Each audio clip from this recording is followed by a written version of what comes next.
Irmãos queridos, vamos então abrir a palavra de Deus, um texto já muito conhecido da Escritura, que é 1 Samuel, capítulo 1, versos de 1 a 28.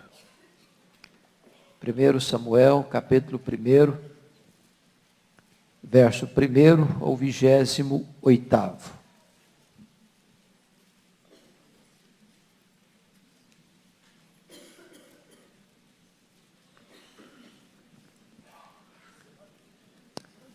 Eu convido você para abrir o texto e, por favor, não feche depois a sua Bíblia.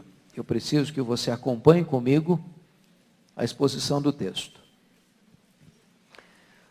Houve um homem de Ramataim Zofim, da região montanhosa de Efraim, cujo nome era Eucana, filho de Jeroão, filho de Eliú, filho de Tou, filho de Zufi, efraimita. Tinha ele duas mulheres, uma se chamava Ana e a outra Penina. Penina tinha filhos, Ana, porém, não os tinha. Este homem subia da sua cidade de ano em ano a adorar e a sacrificar ao Senhor dos Exércitos em Siló. Estavam ali os dois filhos de Eli, Rofini e Finéias, como sacerdotes do Senhor.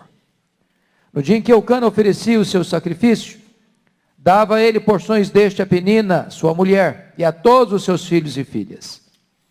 A Ana, porém, dava porção dupla, porque ele a amava, ainda mesmo que o Senhor a houvesse deixado estéril.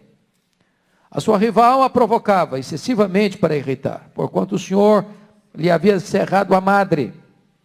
E assim o fazia ele de ano em ano, e todas as vezes que Ana subia à casa do Senhor, a outra a irritava, pelo que chorava e não comia.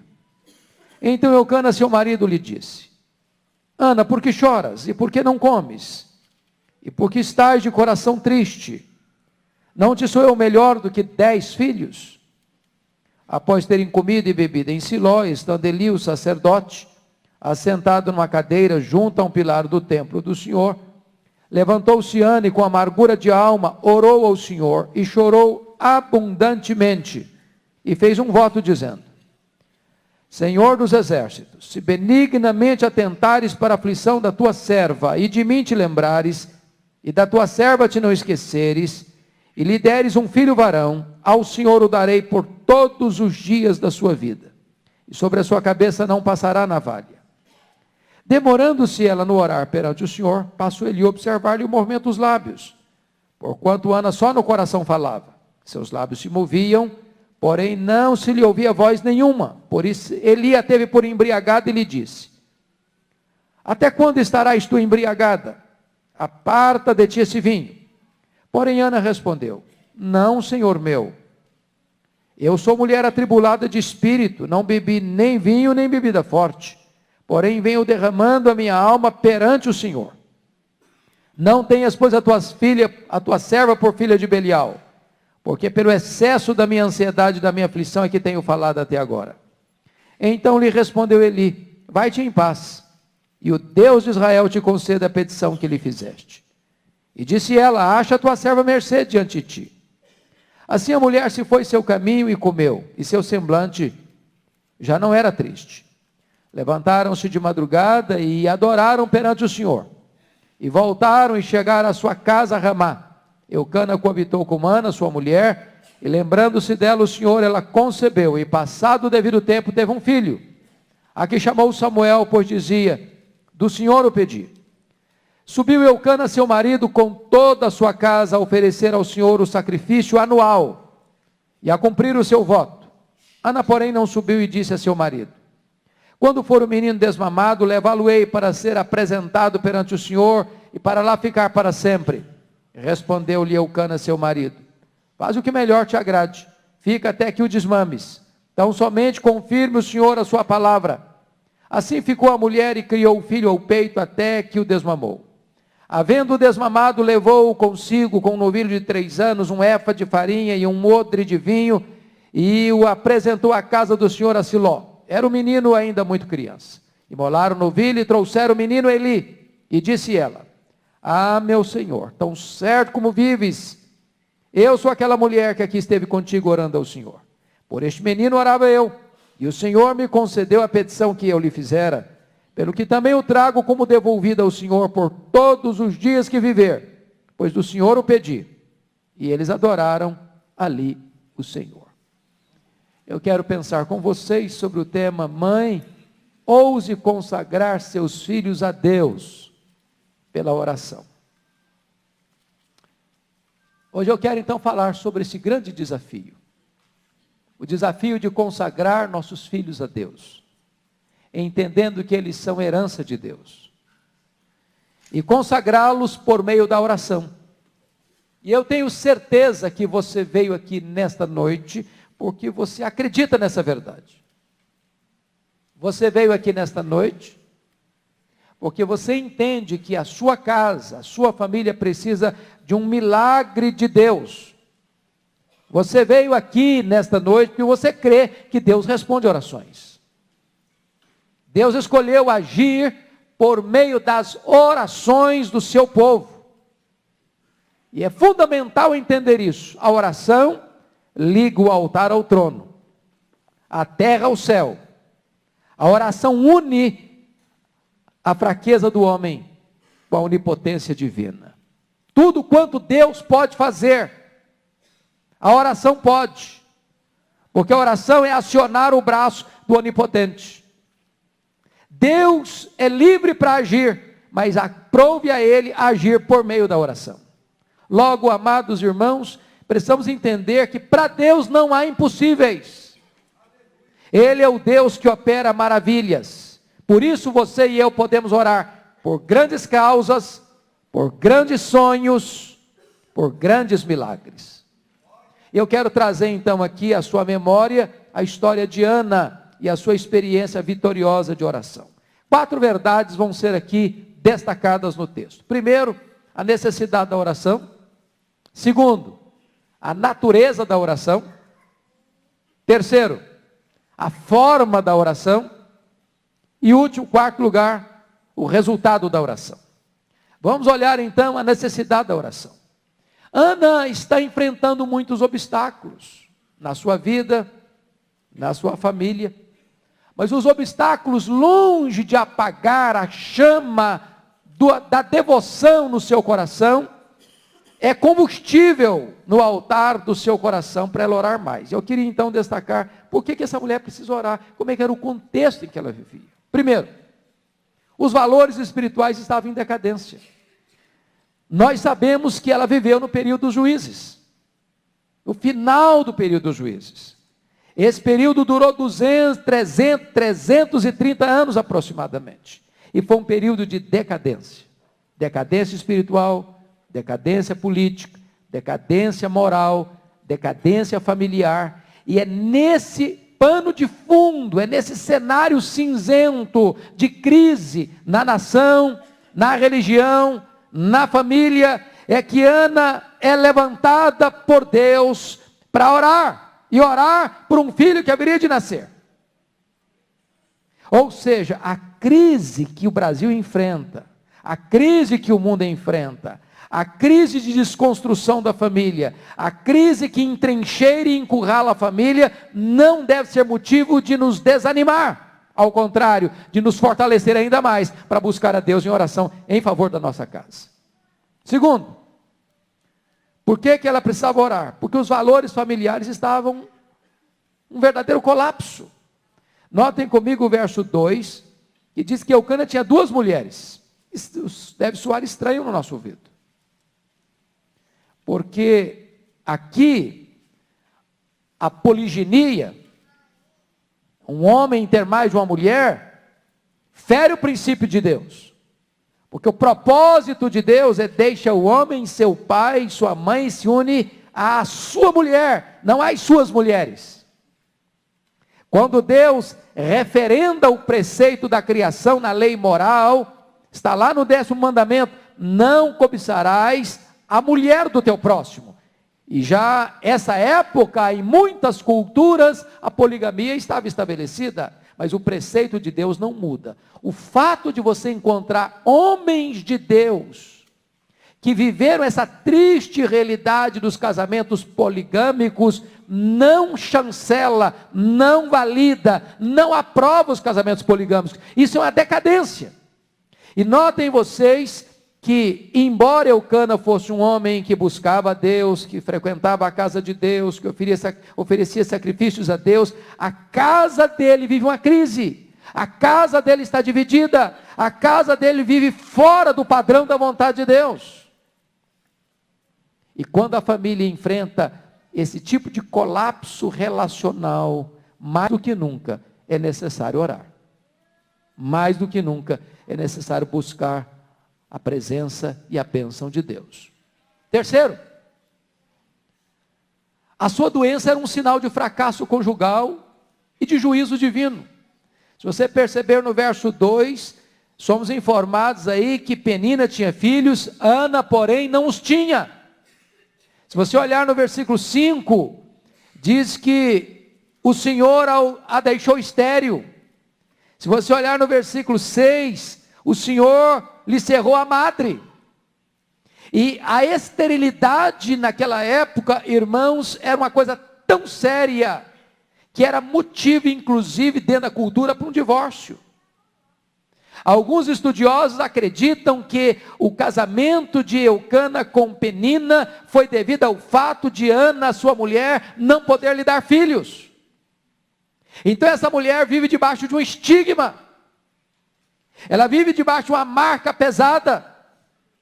E a esterilidade na época era vista como uma espécie de juízo de Deus, ou de castigo de Deus, sobre a mulher e sobre a família.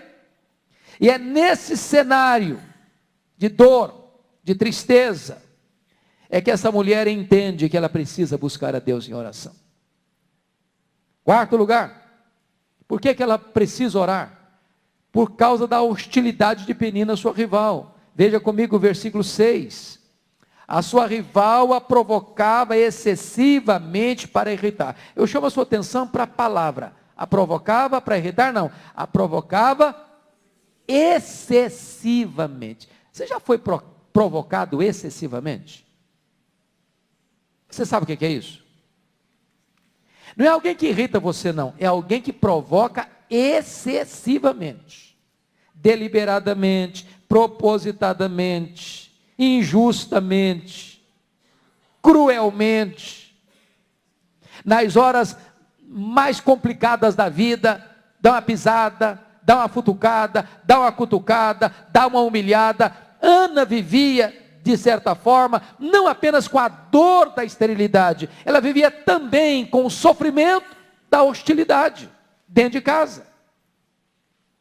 E sabe o que eu acho curioso? O problema do casamento poligâmico. Porque a Bíblia diz que o Eucana vai consolá-la, mas não diz a Bíblia que Eucana repreende Penina. Ele é um cara de coração dividido. Ele tem até força para consolar Ana, mas ele não tem autoridade para confrontar Penina. E ela vive exatamente neste ambiente de provocação, de hostilidade, de irritação. E diz a Escritura que a Penina provocava Ana excessivamente para irritar. Quando? Preste atenção no versículo 6. Se você perceber, a sua rival a provocava excessivamente para irritar, exatamente dentro do contexto aqui, quando ela subia para a casa de Deus. Você já pensou você ser irritado quando você está indo para a igreja? Seu coração está quebrantado, está disposto a buscar a Deus, e alguém, na hora de você sair, te irrita, te provoca, te humilha. Eu não sei exatamente o que é que Penina dizia para Ana, eu não sei. A Bíblia não diz. Mas se você dá uma lida nas entrelinhas do versículo 6, a sensação é que ela dizia mais ou menos o seguinte para Ana: Ana, você é mais crente do que eu, você ora mais do que eu, até você vai mais à igreja do que eu, mas você está doente, eu estou com saúde, você é estéril, meu ventre pode gerar, meu ventre pode nutrir a vida. Você não tem filhos, eu tenho. Talvez aqui exista veladamente uma crítica à sua fé. Se esse negócio de orar funcionasse, você não estaria assim. E Ana vive debaixo desta hostilidade. Por que Ana precisa orar? Quinto lugar, por causa do desencorajamento de Eucana, seu marido. Olha o versículo 8 comigo. Então Eucana, seu marido, lhe disse: Ana, por que choras? E por que não comes? E por que estás de coração triste? Não te sou eu melhor do que 10 filhos? Eu não sei como é que funciona bem isso na cabeça de uma mulher, de uma esposa de uma mulher. Porque cada coisa no seu lugar, não é não? Cada coisa no seu lugar. O marido é importante, mas marido não substitui filho, não. O marido quer consolar a esposa, dando mais uma alfinetada nela. Porque ele consola Ana, induzindo Ana a desistir. Levando a dizer: não, minha filha, esquece esse negócio de ser mãe, larga a mão desse desejo seu, isso não vai funcionar, isso não vai acontecer, isso é impossível acontecer, e você é estéril, a medicina não tem cura, e então é melhor o seguinte: desista disso, aproveita o maridão que você tem, esquece esse negócio de ser mãe. Ele faz uma declaração que falta um pouquinho de humildade nele também, né? Não sabe que eu sou melhor que 10 filhos para você? Ele enche a bola dele mesmo. Para uma mulher que já está amargurada pela situação, em vez de ficar consolada, talvez ela ficasse um pouquinho pior. Então ela precisa orar. Mas notem vocês, queridos irmãos, que ela precisa orar por uma última razão. Necessidade da oração. O trôpego testemunho dos líderes religiosos da sua época. Veja comigo o versículo que está aí no versículo 3. Este homem subia da sua cidade de ano em ano a adorar e a sacrificar o Senhor dos Exércitos em Siló. Estavam ali os 2 filhos de Eli, Rofini e Finés, como sacerdócio do Senhor. Então, quando ele ia para a igreja, sabe quem pregava? Sabe quem dava o estudo bíblico? Sabe quem dirigia a liturgia do culto? Sabe quem oferecia os sacrifícios? Rofini e Finéias. E sabe o que o povo falava deles? Todo mundo, a nação inteira. Esses camaradas não são de Deus, não. E lá está ela orando e os líderes da igreja falados pelo povo. O povo alertava o Eli: olha Eli, os seus filhos estão andando com Deus, não. Mas o Eli, diz a Bíblia, que não tinha pulso, não tinha força. Aliás, ele amava mais os filhos do que a Deus, se tornou um pai complacente, bonachão. E essa mulher, então, tem todos os motivos para ficar desesperada. E mais, além de o falso testemunho de Rofini e Finéias, agora ela enfrenta um segundo problema. É a falsa acusação do Eli. O Eli observa a Ana orando. Lá pelas tantas, ela balbuciava, não falava nada. E ele emite um juízo temerário. Ele disse para ela com palavras duras, extremamente duras: até quando estarás tu embriagada? Aparta de ti esse vinho. Agora pense comigo, coração de Ana. Em casa, ela é bombardeada pela rival. Em casa, o marido diz: minha filha, desiste. Você só tem a mim. Talvez ela vai para a casa do Senhor, para a casa de Deus, buscando um refúgio, um refrigério, um abraço, uma palavra boa, uma palavra de encorajamento. Quando ela chega na igreja, o líder da igreja faz uma acusação mais pesada a ela do que a rival estava fazendo. Já imaginaram a cena dessa? As circunstâncias adversas da vida, irmãos, nos devem impulsionar para a oração. Aliás, nós oramos mais por causa dos problemas do que por causa das bênçãos, não é assim? Quando está tudo bem, a gente até esquece de orar. Até tira férias de Deus. Quando a coisa pega, você é levado a orar. Necessidade de oração.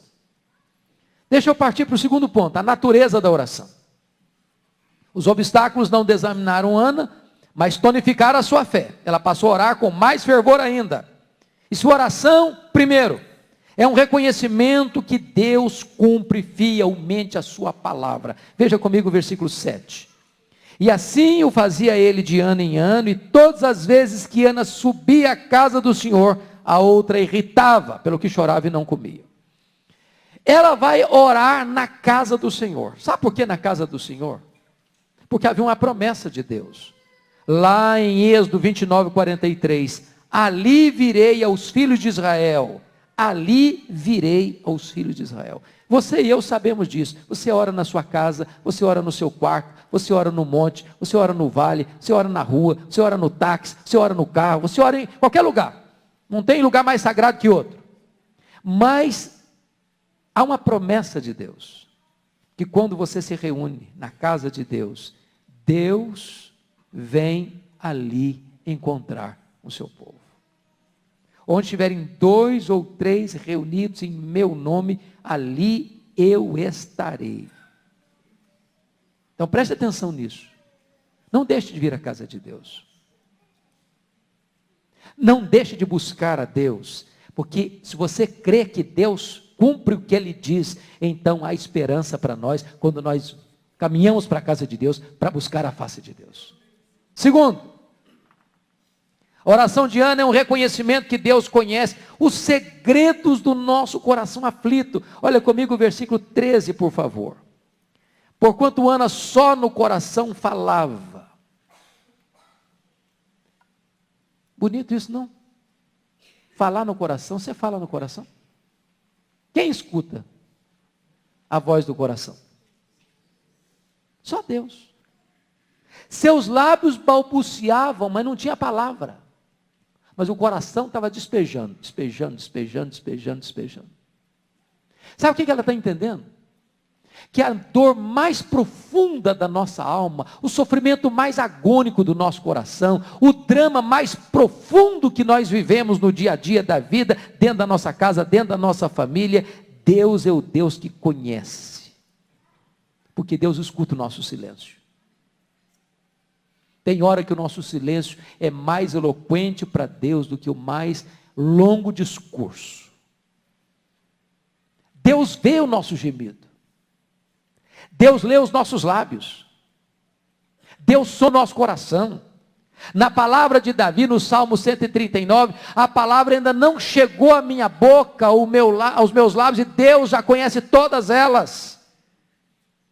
Então é muito importante você entender isso. Quando você está orando, você está entendendo essa verdade, que Deus conhece o que vai no seu coração, Deus conhece o drama que vai na sua alma, Deus conhece as suas madrugadas insones, Deus conhece os seus gemidos, Deus conhece o seu choro, Deus conhece a sua dor, Deus conhece o silêncio do seu coração, Ele sabe o que está acontecendo lá no interior da sua alma. Terceiro lugar, a oração de Ana é um reconhecimento que Deus é o Senhor absoluto de todo o universo e tudo está sob o seu controle. Veja comigo o verso 3, por gentileza. Este homem subia da sua cidade ano em ano a adorar e a sacrificar ao Senhor dos exércitos. Agora o versículo 11. E fez um voto dizendo: Senhor dos exércitos. A primeira vez que esse nome de Deus aparece na Bíblia é aqui. E quem é o Senhor dos exércitos? É o Deus dos anjos. É o Deus que tem autoridade sobre os demônios. É o Deus que tem domínio sobre as hostes celestiais. É o Deus que tem autoridade sobre todo o universo. Homens, todos os seres que vivem, todo o cosmos. Em outras palavras, orar, irmãos, é falar com aquele que está sentado na sala de comando do universo. Orar é falar com aquele que tem as rédeas da história em suas mãos. Orar é falar com aquele que tem todo o poder e tem toda a autoridade e pode mudar o rumo e o curso da história conforme o seu propósito e o seu querer. Orar é falar com o onipotente. É tão importante entender isso. É tão importante entender isso. E sabe, queridos, esse Deus que é o Senhor dos exércitos, Ele é capaz de escutar os gemidos de uma nação. Porque a Bíblia diz que quando o povo de Israel estava na escravidão, estava lá gemendo debaixo do chicote, que Deus viu, que Deus ouviu, que Deus desceu. Mas Deus é capaz também de ver o gemido de uma mulher aflita. Deus é capaz de ouvir o silêncio do seu coração, os gemidos da sua alma.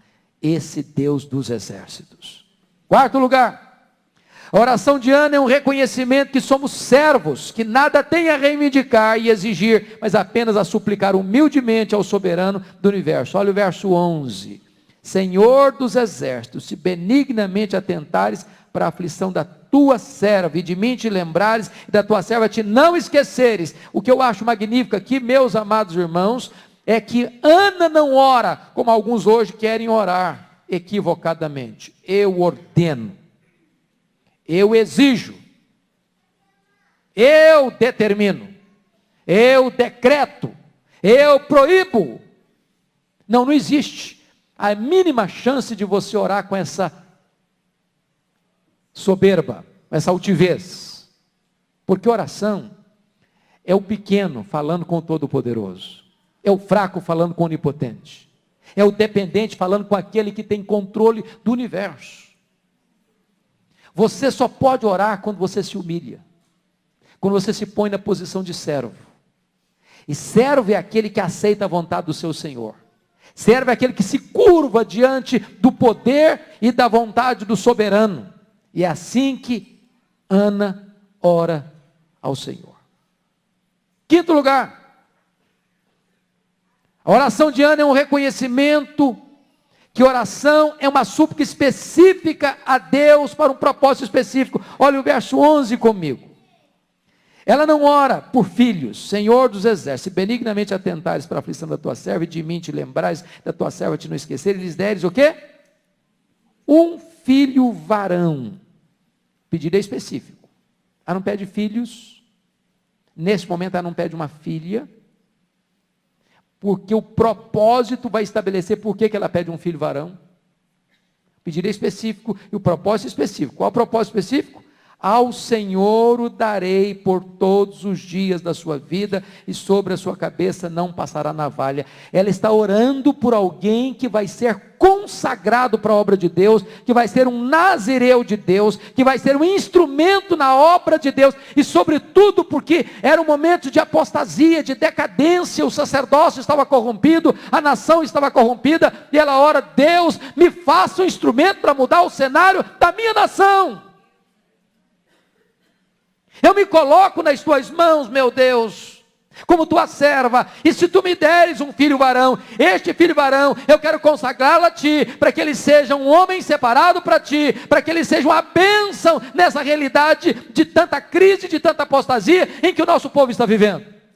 Ela se coloca nas mãos de Deus, para ser a instrumento da solução de Deus para o seu tempo de crise. Alguém já disse com muita propriedade que as generalidades são a morte da oração. Quando você começa a orar por tudo, por todo, parece que você não está sabendo o que você quer. Até na confissão de pecados, a pessoa chega: meu Deus, perdoa a multidão dos meus pecados. E alguém pergunta: mas quais são? Não, não sei não, estou pedindo para a multidão. Não, pecado tem nome. Oração tem endereço. Oração tem propósito. Você está pedindo isso, você está pedindo aquilo. Então seja específico na sua oração. Sexto e último lugar nesse ponto. A oração de Ana é um reconhecimento de que o impossível dos homens é possível para Deus. Se você parar para perceber, no versículo 19 e 20, ela escuta uma promessa, ela volta para casa com o marido, ela coabita com o marido, Deus se lembra dela, ela concebe, ela dá a luz, e ela bota o menino, o nome do menino de Samuel, pois do Senhor o pedi. Ela estava orando nada menos do que por um milagre. Por que isso é importante, irmãos? Porque às vezes nós oramos, mas nós temos dificuldade de crer que Deus faça ainda hoje milagres. Eu quero dizer para você que para Deus fazer algo grande, fazer algo médio, fazer algo pequeno é a mesma coisa. Para Ele não tem impossíveis. Para Ele não tem coisa demasiadamente difícil. Para Ele curar um câncer e curar uma gripe é a mesma coisa. Ele é o Deus dos impossíveis. E nós deveríamos ser mais encorajados a orar por grandes causas, porque temos o grande Deus. Para Ele não há limitação. Ele pode tudo quanto Ele quer. Não foi esta a palavra que o anjo disse para Maria, quando ela perguntou, mas como é que vai ser? Eu sou jovem, eu não tenho relação com homem algum, como é que eu vou ser mãe? Primeiro, que a sua prima Isabel já passou da idade, já era estéril também, e ela concebeu. E outra coisa, para Deus não há impossíveis em todas as suas promessas. Então quando você for pedir para Deus, não fica com medo de pedir aquilo que é impossível para os homens, porque o que é impossível para os homens é possível para Deus. Irmãos, eu creio nisso. Deus pode. Se Ele quiser, Ele pode. Ele faz maravilhas ainda hoje. Ele cura os enfermos ainda hoje. Ele faz com que a mulher estéril seja alegre mãe de filhos ainda hoje. Ele levanta o caído ainda hoje. Ele perdoa os pecados ainda hoje. Ele faz milagres dentro da nossa casa ainda hoje. Ele transforma ainda hoje. E oração é crer nisso. Ela pede um filho ao doador da vida, mesmo tendo um ventre morto para a vida. Agora, eu queria olhar o terceiro ponto da mensagem, a forma da oração de Ana. Não basta orar com a teologia certa, é preciso orar também com a postura certa. E aqui eu quero chamar a sua atenção para alguns pontos. Primeiro, Ana orou com amargura de alma. Olha o verso 10 comigo, por favor. Levantou-se Ana e com amargura de alma orou ao Senhor e chorou abundantemente. Primeiro, o que significa essa questão de orar com amargura de alma? Penso eu que orar com amargura de alma nesse contexto aqui é sentir um peso, um grande peso. Ou seja, não dá para você orar de forma despercebida, de forma rasa, de forma superficial, de forma sem envolvimento, falar de boca para fora. Quem ora por uma causa tem que sentir um peso no coração. Um fardo na alma. Isso que você apresenta a Deus, se está esmagando você. Peso sobre você. Este é o reparador de brechas. Esse é o que se coloca na brecha. É o que sente o fardo. Se o seu coração ainda não está tomado por esta causa, em favor da sua família, em favor dos seus filhos, em favor do seu casamento, em favor dos seus parentes, em favor daqueles que precisam ser alcançados, salvos, restaurados, é preciso que a gente sinta isso, esse peso, esse fardo.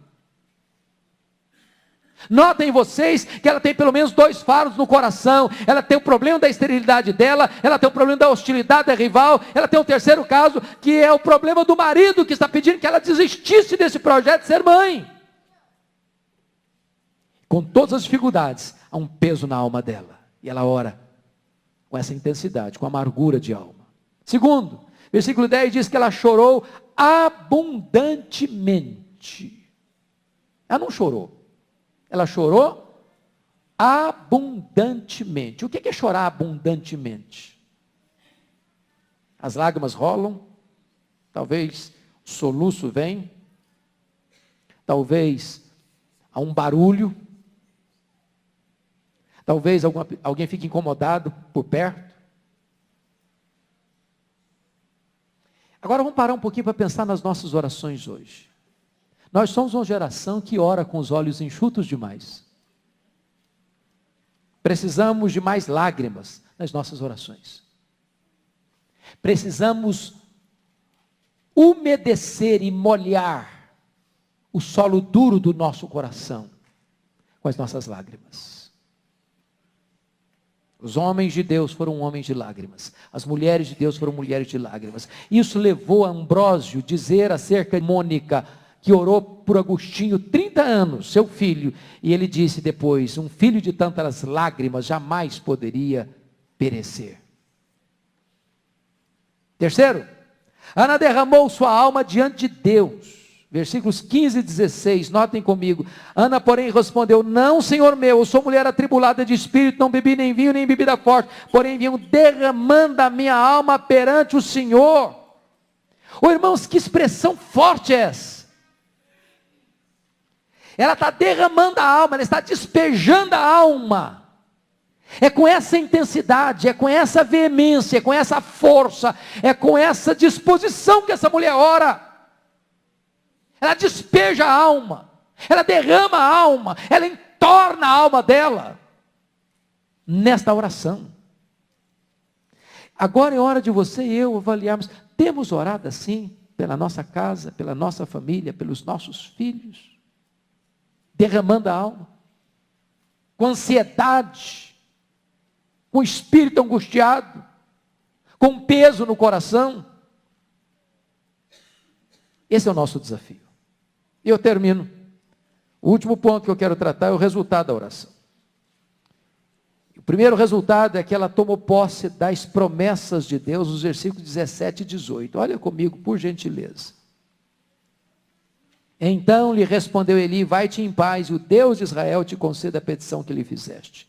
E disse ela: acha a tua serva à mercê diante de ti. Assim a mulher se foi seu caminho, comeu, seu semblante já não era triste. Agora deixa eu parar um pouquinho para pensar aqui com vocês. Imagine você está angustiado. Já veio de casa angustiado. O ambiente em casa não está bom.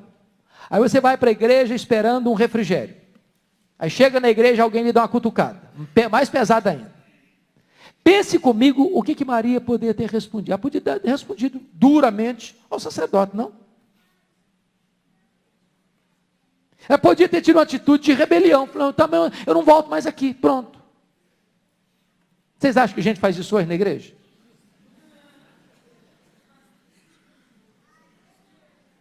Ela respondeu ao sacerdote Eli com firmeza, mas com doçura. Não trates a tua serva como filha de Belial, porque pelo excesso da minha ansiedade, da minha aflição é que tenho falado até agora. E aí o que acontece? Ela transforma o acusador em advogado. Porque agora, em vez de continuar acusando Ana, ele se transforma no defensor de Ana. Vai em paz, o Deus de Israel te conceda a petição que lhe fizeste. Preste atenção no segundo aspecto importante do texto. Quantas pessoas hoje estão doentes emocionalmente? Doentes.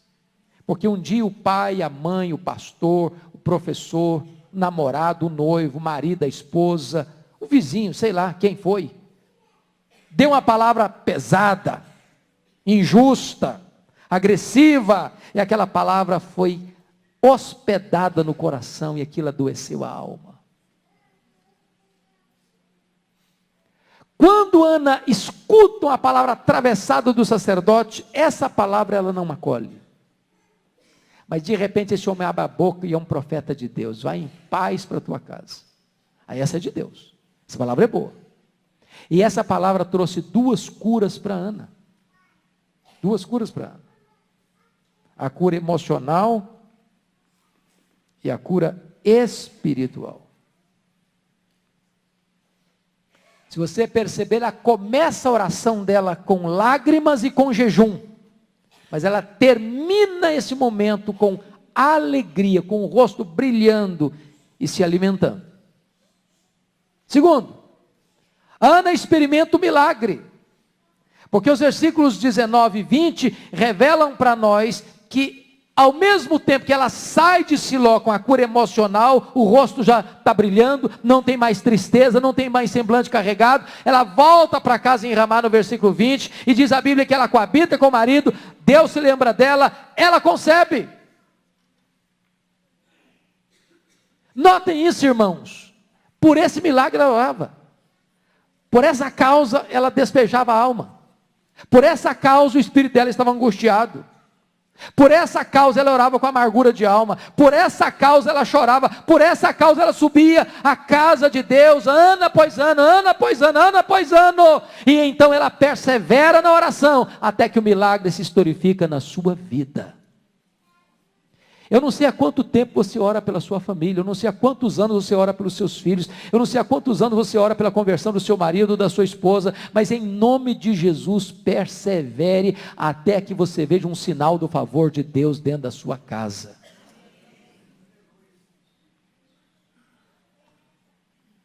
Terceiro, Ana cumpriu fielmente o voto que fez a Deus, versículos 26 a 28. Eu acho isso tão fantástico, irmãos, porque, preste bem atenção nisso. Uma mulher que é estéril, que vê a rival cheia de filhos, pede para Deus um filho, para quê? Eu acho que era para curtir o filho, não? Para ostentar o filho, eu também sou mãe aqui, meu filho. Mas ela é capaz de fazer um voto para Deus, antes de receber o filho, ela consagra o filho para Deus. Mas não consagra para qualquer coisa, não, ela consagra para ser um nazireu. Para ser um nazireu. Para ser um homem de Deus, cheio do Espírito Santo. Para ser uma bênção. E agora, quando o menino nasce, ela não muda de ideia. Porque ela poderia dar uma chantageada. Ah, Deus, mas eu prometi, é verdade, mas o senhor não está vendo como é que está um sacerdote lá? Como é que eu vou deixar meu filho naquela casa? O pai já está velho, está gagá. Os meninos estão tudo enrolados. Ah, o senhor me desculpa, mas eu vou tomar de volta meu filho, porque eu vou saber criá-lo melhor. Ela cumpre o que promete. Agora, se você perceber, ela está de certa forma imitando Abraão aqui. Porque Deus pediu Isaac para Abraão, Abraão deu Isaac para Deus. Só que Deus devolveu Isaac para Abraão. Ela promete Samuel para Deus, antes do menino ser concebido, o menino nasce e ela cumpre. E o menino fica lá por todos os dias da sua vida, logo depois de desmamado. É um gesto de consagração, de cumprimento do voto. Em outras palavras, ela pede o filho de presente para Deus, para dar o filho de presente a Deus. E eu termino.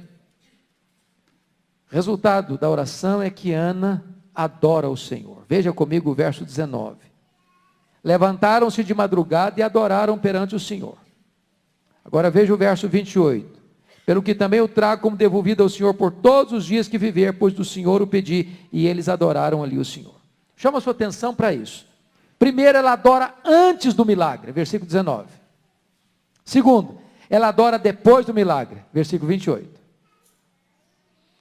E notem vocês que o que acontece aqui é que ela transforma a amargura de espírito, excessiva ansiedade, derramamento de alma, choro abundante, hostilidade em adoração.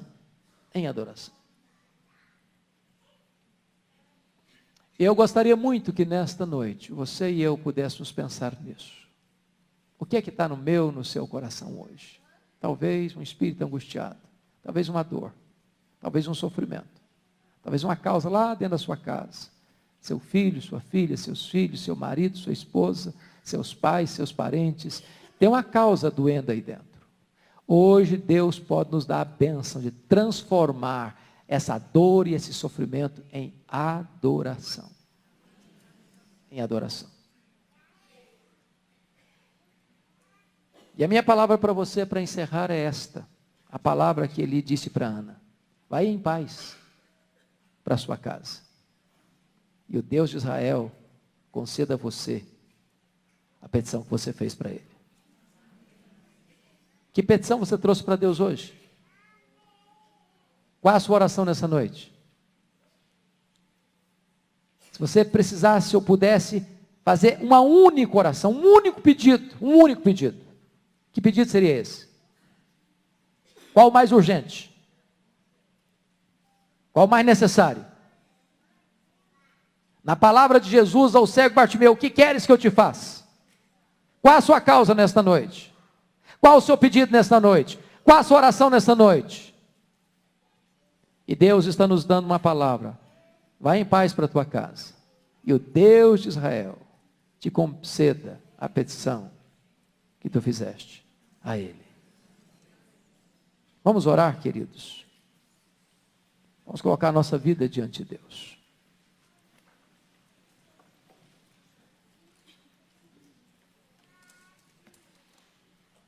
Nós temos aqui pais, nós temos aqui mães, nós temos aqui filhos. E talvez nenhuma causa é mais urgente do que a nossa própria família. O projeto de Deus não é só que você viva bem, que a sua casa esteja em ordem. A minha casa esteja em ordem. E eu queria conclamar hoje os pais e as mães para buscarmos a Deus em oração pelos nossos filhos. Chorar por eles, jejuar por eles, sentir um peso por eles, não desistir deles. Ainda que o ambiente seja hostil, ainda que todos se coloquem na contramão, ainda que obstáculos surjam, em nome de Jesus, vamos prosseguir até vermos um sinal do favor de Deus. E eu queria então te pedir que você ficasse em pé, se você que é pai, que é mãe, que quer colocar a sua casa, sua família no altar de Deus, para nós buscarmos a Deus em oração.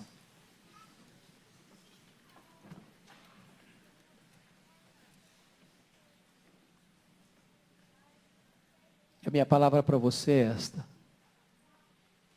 vai em paz para a tua casa, e o Deus de Israel te conceda a petição que lhe fizeste. Deus, ajuda-nos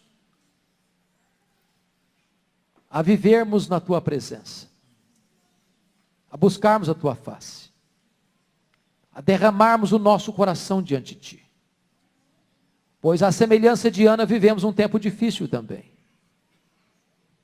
A crise, meu Deus, no mundo aí fora, a crise também dentro das nossas casas, a crise, meu Deus, também na igreja,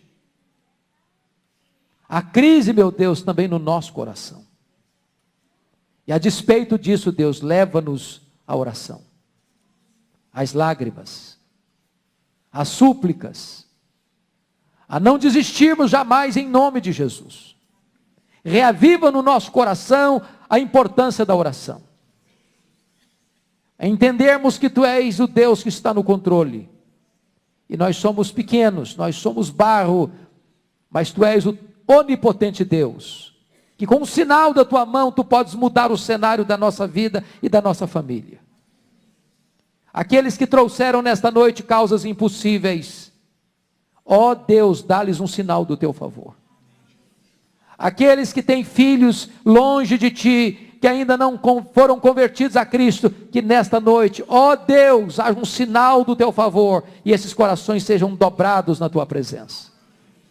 Deus, nós não queremos que os nossos filhos apenas entrem na tua casa e participem dos cultos na tua casa, nós queremos que eles sejam cheios do Espírito Santo. Em nome de Jesus, reveste-os com o poder do Espírito Santo. Deus amado, em nome de Jesus, restaura a comunhão dentro da nossa casa. Tira a intriga, Senhor, tira a discórdia, ó Deus, tira as acusações veladas, ó Deus, tira a hostilidade, ó Deus, em nome de Jesus, dá-nos a bênção de vivermos em harmonia dentro da nossa casa. Oramos, ó Pai, em nome de Jesus, para que Tu nos leves à consciência de que aquilo que Tu prometes na Tua palavra, Tu és poderoso para cumprir. Dá-nos a bênção também, Deus, de cumprirmos os votos que Te fazemos com fidelidade. E dá-nos a bênção, Deus, de transformarmos as nossas lágrimas na alegria da adoração. E que Te adoremos antes do sinal do Teu favor e depois da manifestação do Teu milagre. Ajuda-nos a vivermos em espírito de adoração. Glória ao Teu nome, porque Tu és o Deus da nossa vida. Glória ao Teu nome, porque hoje podemos receber uma palavra e ir em paz para a nossa casa, sabendo que Tu és o Deus que escuta a oração do Teu povo. Em nome de Jesus. Aleluia. Amém.